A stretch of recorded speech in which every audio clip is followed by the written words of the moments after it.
Greetings dear friends, old and new. Dragon here once again, back with another Arrow Shawscope review. This time we're getting into disc G or disc 7 in your actual box set.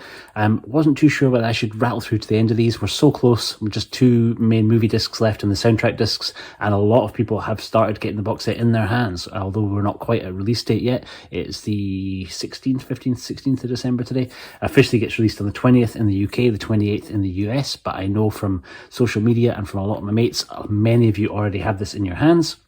I will leave links down below to 2 of my good friends, Huss over at Touch of Film in the UK and the wonderful Flip Otaku across in the States, both of whom have got their hands on the box set, both of whom have done great unboxing videos. So if you want to check out and see what the actual set looks like, then jump over and check their videos out. For today though, just going to get into another review disc of the 2 movies that are on disc number 7, the 5 Venoms and Crippled Avengers, 2 of the most hotly anticipated ones in the whole set, really. 2 of the most fan favourite films that are on there, 2 of Chang-Chi's greatest, the film that started the Venom Mob being called the Venom Mob, and its unofficial sequel in the US, Crippled Avengers. Both of them absolutely fantastic. Both of them look incredible here, so we shall get into it. So we have 5 Venoms and we have Crippled Avengers.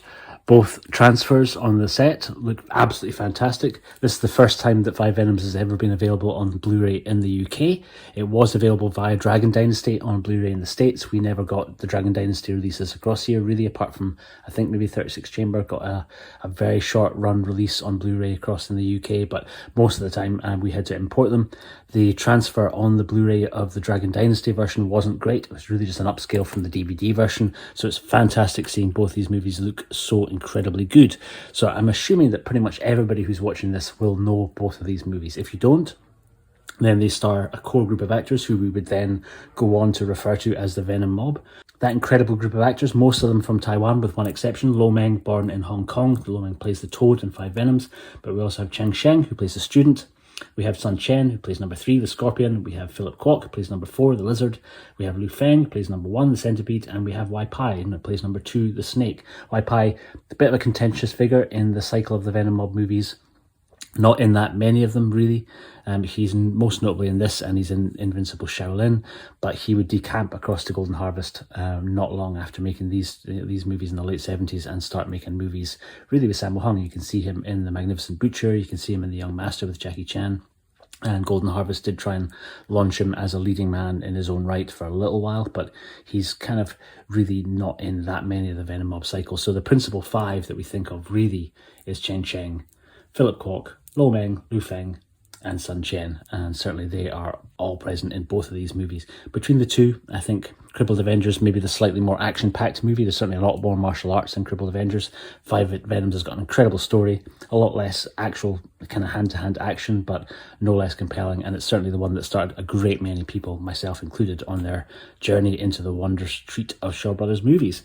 So the films, like I say, look absolutely spectacular on the set. Both of them are written by Ni Kuang, both of them directed by Chang Che. Much of the choreography duties in Crippled Avengers done by the Venoms themselves. Chen Sheng would step up behind the scenes a lot as being one of the fight choreographers for these movies. So in the unlikely case that you're not familiar with the films, to give you a little bit of a sense of what you're going to get narratively, the 5 Deadly Venoms deals with a villainous poison clan led by a dying master played by Dick Wei, who's taken on one final pupil, Cheng Sheng, who he's trained a little bit in all of the 5 main styles that the clan would adopt and train in. So he doesn't know any of them that well, but he has a little bit of grounding in all 5.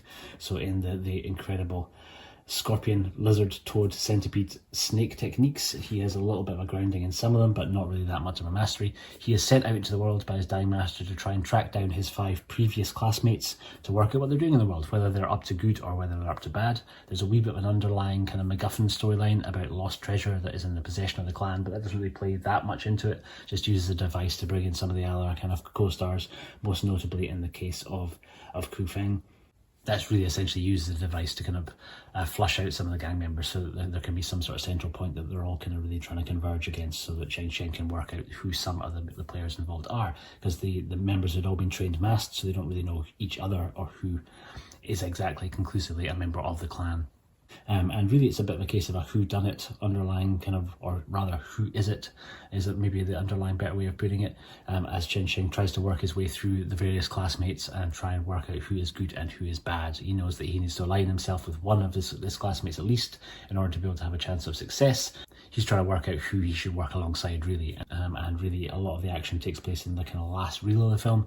The bulk of the film is really kind of played out as more of a, like I say, a who is it rather than a who done it. But really, really compelling story. Much better story than it has action. Like I said before, there's not a huge amount of action in the film compared to some of the other Shaw movies at the time, but really it's really wonderful. The sets are absolutely fantastic, costume design really, really good, soundtrack's incredible, and all the performances are really, really good, particularly in the case of Ching Sheng and Philip Kwok, who are both on fine form here. Great, absolutely fantastic movie. Crippled Avengers is, for me, the better film of the two.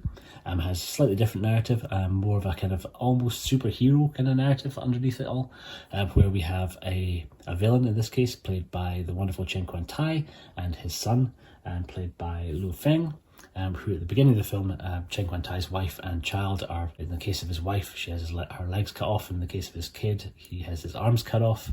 And he then has to take revenge, and really this kind of morphs him to being really kind of quite a crazy, murderous, villainous tyrant. So anybody who crosses him, even looks in the wrong way, he will cripple, basically. And our main heroes all fulfill them in various ways. So Philip Kwok has his eyes taken out. Chen Sheng is essentially kind of given a kung fu lobotomy and made into a bit of a moron or a bit of an idiot. The Toad is rendered deaf and mute. Sun Chen has his legs cut off. So our principal group of 4 heroes have to then go off and train. They go to Chen Sheng's master school, trains them all in individual styles to kind of really take into account their various handicap, and then they're able to kind of come together and ultimately can seek vengeance against the villainous Chen Quan Tai. Amazing, absolutely fantastic. Action sequences really, really good. Has a bunch of training sequences which are really, really good fun. Performances all around are fantastic, and the way that the characters interact with each other, particularly how they have to help each other, be each other's eyes or ears, or so forth as it goes through, makes for a really compelling narrative. So that there's kind of underscore or undercurrents that you will see in the likes of kind of Marvel's Daredevil, and kind of a blind character being even more capable, their hearing being heightened to allow them to kind of move with incredible agility and speed, and kind of almost react faster than if they were sighted. So there's a sense that they all become much greater once they actually become handicapped, which is really very cool. For me, is I think probably my all-time favourite Venom Mob movie. It's really absolutely exceptional and has never ever looked better than it does here. And the extra features that have been put together for the set, for the most part, really, really good across both of these movies. They do share a lot of the same extra features. We get a pretty incredible interview with Lo Meng, once again from the wonderful archives of Frederic Ambroisine. It runs for about 20 minutes long, and really, really great. Kind of great seeing Lo Meng speak about his recollections of working with Chang-Chi, what it was like back for them working as a core group.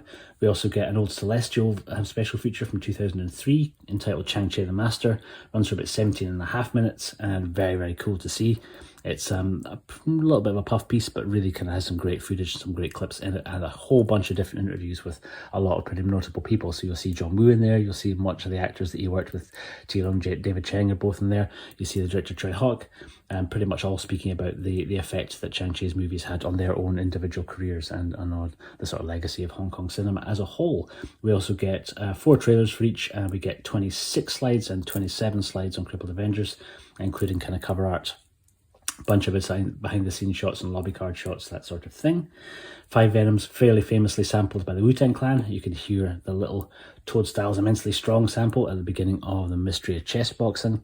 Had a huge impact on pop culture as a whole. I'm still seeing lots and lots of design t-shirts coming out, and you can argue that a lot of the characterization that has been featured in this film would kind of go on, would have an awful lot more legs than maybe any of their other movies. Certainly we wouldn't know of that group of actors as being the Venom Mob were it not for the 5 Deadly Venoms. A hugely seminal, incredibly important movie, and wonderful to see it looking so good on the box set. I think if you want to see more movies featuring the Venom Mob, you have got some pretty good options available at the moment. Fairly soon we are getting 88 Films are going to release The Wonderful Flag of Iron, also directed by Chang-Chi. It's coming out at the beginning of next year. And if we look to Germany, Koch Media has released Rebel Intruders, Kid with the Golden Arm, The Daredevils, and also Shaolin Rescuers, and The Magnificent Ruffians are all available on German Blu-ray. These are all English friendly, so they all have English subs. No English dubs on these, which we do get on both of the films that are on the Shaw Brothers set, the Arrow one. And certainly if you go back to the old IVL DVDs, you've got an awful lot more to explore. You have the 10 Tigers of Kwantung, which also had a Region 1 release on DVD in the States. We have Life Gamble, another great Venom Mob and Fu Sheng movie that's available either on DVD or you can find that on iTunes. Most of these you can actually find on iTunes if you want digital copies of them. I always prefer to try and track down the physical media. The Wonderful Sword Stained with Royal Blood, Ode to Gallantry, Legend of the Fox, and the spectacular Invincible Shaolin, kind of maybe one of my favourite all-time Venom Mob movies, which is also the other place that we will see Wei Pai. He has got a pretty big part in this movie too, along with all of his other Venom Mob cohorts. Last thing I'll mention, I don't really want to bring this on a down note, but there is a commentary track on here. I was very, very disappointed by the commentary track that's on 5 Venoms. I think it's by the film critic Simon Abrams. I found it a chore. It's riddled with a lot of mistakes. You can play an entertaining drinking game, take a shot every time you notice a mistake. I would recommend some great sake, but if you take a shot every time you hear or notice a mistake, you will be incredibly fucked up by the end of this commentary track. It's not great. Like I say, riddled with a lot of mistakes along the way about Shaw Brothers' history, a lot of mischaracterization of titles, a lot of misidentification of actors, which is pretty disrespectful all in all. It just feels very lazy. There's a large, heavy lean into a lot of the themes that were explored in an article by Senses of Cinema. It looks like that's where I'm projecting, but I imagine that's where Simon Abrams has taken an awful lot of the influence for his commentary track from, so leans a lot into gender and sexual politics, which is a way to go. It's not particularly how I view these movies, but I'd be interested to know what you all think. I found it the weakest extra feature on a set that has been dominated by incredibly good high quality extra features, particularly the ones from Tony Raines and the wonderful archive stuff from Frederic Ambrosin. So it was a real shame really for one of the movies that's largely and arguably the most important film on the set for many people. It just feels like a little bit of a missed opportunity. There would have been scope here to reach out to somebody like Frank Jeng, who does such incredible commentaries for Eureka and for 88 Films, to Arna Venom and Mike Leader, both still based in Hong Kong and both delivering fantastic commentaries time and time again on the 88 Films. Sam Dagan, who's done a lot of commentaries now, I think 3 commentaries for 88 Films on their Shaw Brothers releases, would have been a wonderful candidate. I suspect would have put together a much more thorough and kind of more respectful commentary track overall. But really, at principle, I would have loved to see Tony Raines do a commentary track. He's certainly the one who is, most of the new special features that are appearing on the set are all courtesy of Tony Raines. He's done pretty extensive kind of lectures on Lau Gar Lung's career. He does a great little kind of wee extra that's specifically speaking about Chang Che's career. It would have been really nice to hear him doing a commentary track. I'm not a fan of the one that was produced here, so let me know what you think yourselves. For me, it has been the weakest special feature so far by a long shot. Guys, that is it. Thank you very, very much for watching this. Let me know if you've already received your box set. I'm still waiting to get my official copy. It's why we're still looking at a blank early screening review disc here. Hopefully I'll get mine in the next couple of days, seeing as the UK ones are starting to come through. If you're working your way through the set, let me know how you're getting on with it.